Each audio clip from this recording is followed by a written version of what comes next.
Hello and welcome, it's Francis here. Thank you for coming back to my channel. Just move the camera a little. And if this is your first time here, I bid thee welcome. If you like the content, please feel free to hit the subscribe button and click on the little bell, because I do upload content on a rather ad hoc basis, and that way you won't miss anything. So we've got a new moon coming up on the 1st of February here in Adelaide at 4:16 p.m. and it's going to be in the astrological sign of Aquarius. So I have been spending a bit of time going down a number of rabbit holes, trying to find out what this new moon will actually mean, because it will also be coinciding just after or around, depending on when you celebrate it, our first harvest festival here in South Australia or in the Southern Hemisphere of Lanasa or Lammas, and for those who reside north of the equator, it will be around Imbolc or Candlemas, the gateway to spring. Does that have any meaning? Who knows? So as per usual, it's a new book compared with my other moon journal, which is now full. I've been gathering a few thoughts I should say, from a few sources, and I'll link them all below for you to either watch the videos or read their interpretations in more depth, because I am not an astrologer. I just have an interest in the moon in particular, and expanding my moon practice beyond manifestation and release, which seems to be the big thing at the moment. So we are in the middle of the Aquarius, don't know where my head is this afternoon, Aquarius astrological season. And so Aquarius energy is naturally rebellious, it's revolutionary, and it's often ahead of the pack. And this new moon will sort of excavate this acceptance of the radical self, calling us to lay down our intentions around embracing these facets. It's also a time to go within, bit of introspection, reflection, withdrawing from the external stimuli and distraction in order to fully understand what seeds you wish to sow in order to be manifested by the next full moon, which in Aquarius, which will be in August. So it really depends on how you work with the moon. I tend to work it from astrological sign to astrological sign. So we're here, as I just said, we're coming up to a new moon in Aquarius. What seeds or manifestations I start planting now, I will check back into when the moon comes into full, and that will be in August later in the year. Aquarius is the sign of the transmitter of the lower personality self, the egocentric mind, the rebel that needs to mature and become the defender of humanity and live in service for all sentient life forms. And the intentions tend to focus around friendships, social groups, how you want to be seen to show up in this world. So questions to ask yourself: what is your role within society as a whole? How can you benefit or improve to the good of all? So it's a time to think beyond the personality, beyond the I, and start looking at your role to improve the greater collective.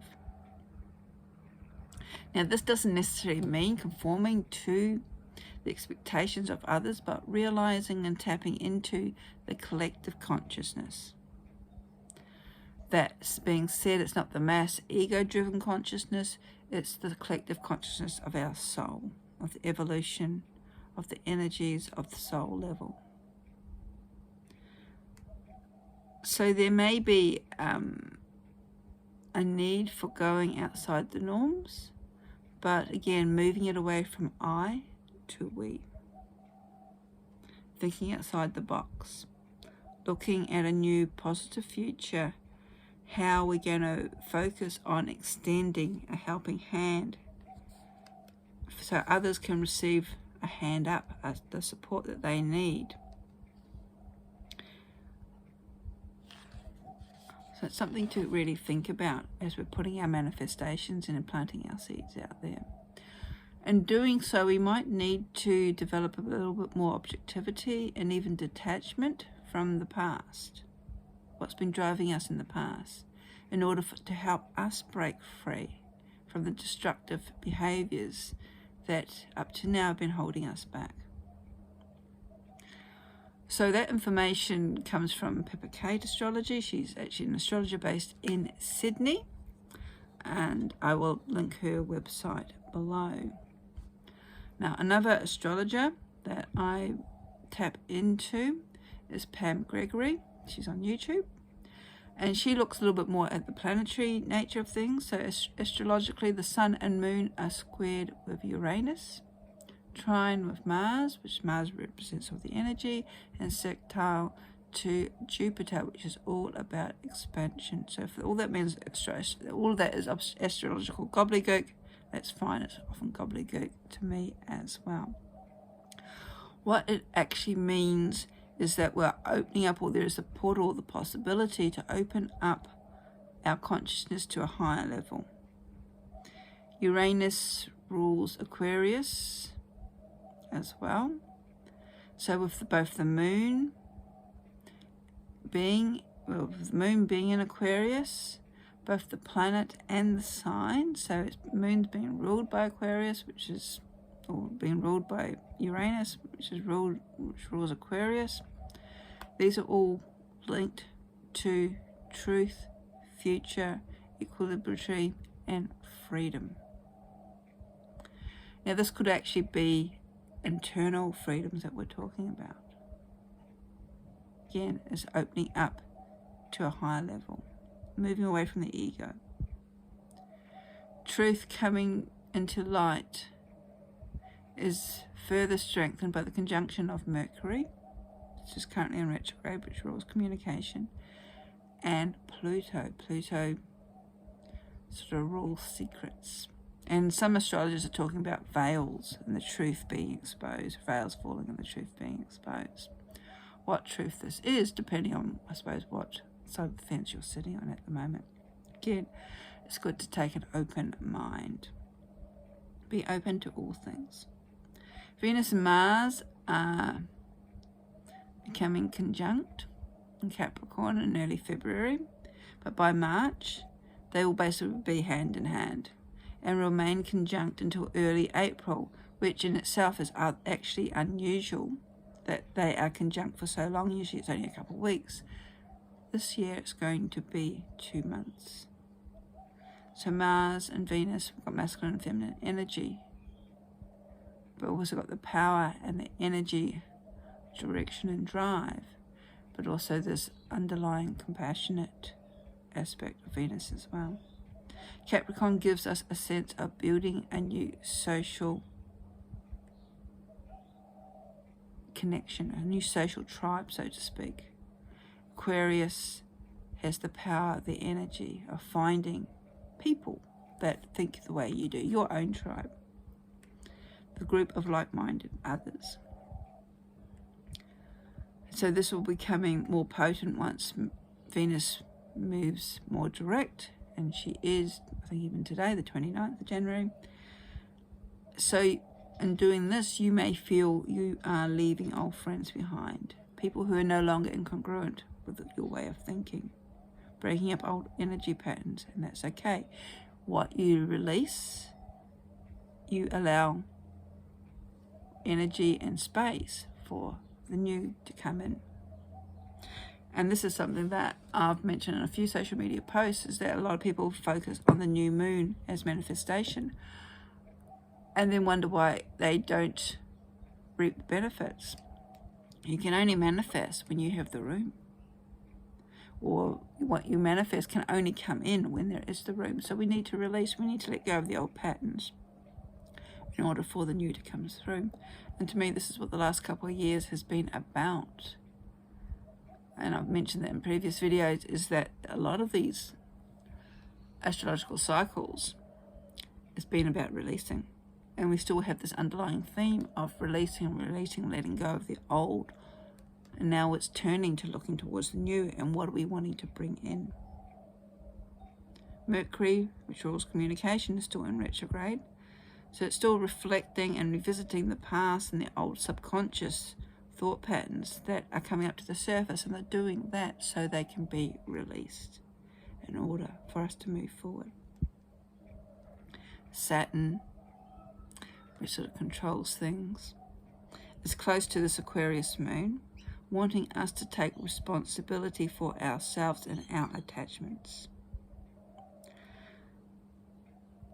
Saturn's also asking us to ask the hard questions, to really look inside ourselves, to ensure that what we say is what we want to say, and our behaviours are all in alignment with our soul purpose. So in other words, it's like walking our talk, or talking our walk. Is the self that we're projecting, and this is what Pepper Kate talks about, our face that we are projecting out in the world, exactly what we want it to be.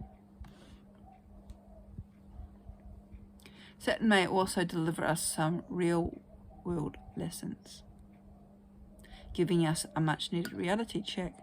And sometimes we really do need that bit of grounding, bit of moving away from the ego self back into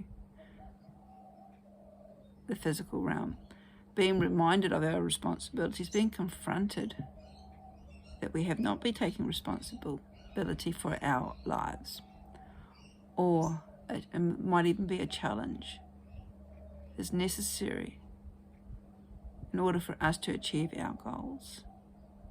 So Saturn's influence can be very strong in relation to cosmic support of longevity, and it's the foundation that we can build other things from. So it's not short-term goals that Saturn rules, it's long-term energy. Uranus, or Uranus, depending on how you pronounce it, is in alignment with Jupiter and will help us shift through any limiting thoughts that may arise with Mercury being in retrograde. Also, Saturn might help rise up, and because Uranus is the planet of awakening and Jupiter is expansion.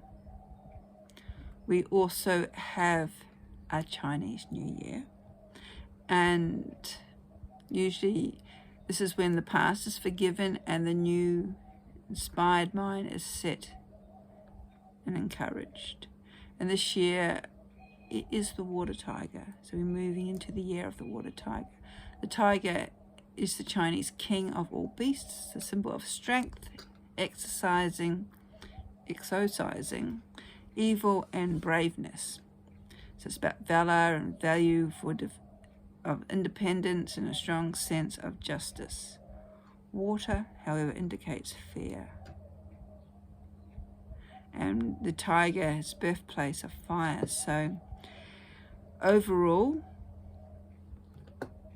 this yang water that's connected is flowing. This energy is beginning to flow again, the emotional attachment. Tiger is connected to the wood group of animals, so it's a tall tree in Chinese mythology, on a mountain under the sun.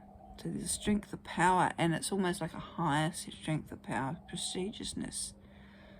But there's also a degree of loneliness, because tiger doesn't usually get on with other animals. So it's all about balance, letting go, and in doing so there'll be a rebirth of happiness and clarity and force of direction. So there's quite a bit to unpack with this new moon. As I said, when you're starting, if you're working on manifestation, maybe focusing on things that will help you come from a place of pure consciousness, of compassion, of understanding. There's still a bit of letting go while Mercury is still in retrograde. It might be a little bit rocky as patterns from the past that still haven't been released come up, but try and detach and let them go, because this is all part of our soul progression forward. Hope that has been of interest to you. I will put the links to Pam Gregory and Pippa Astrologer. I think that's all I have looked at this time around. And take care. Blessings.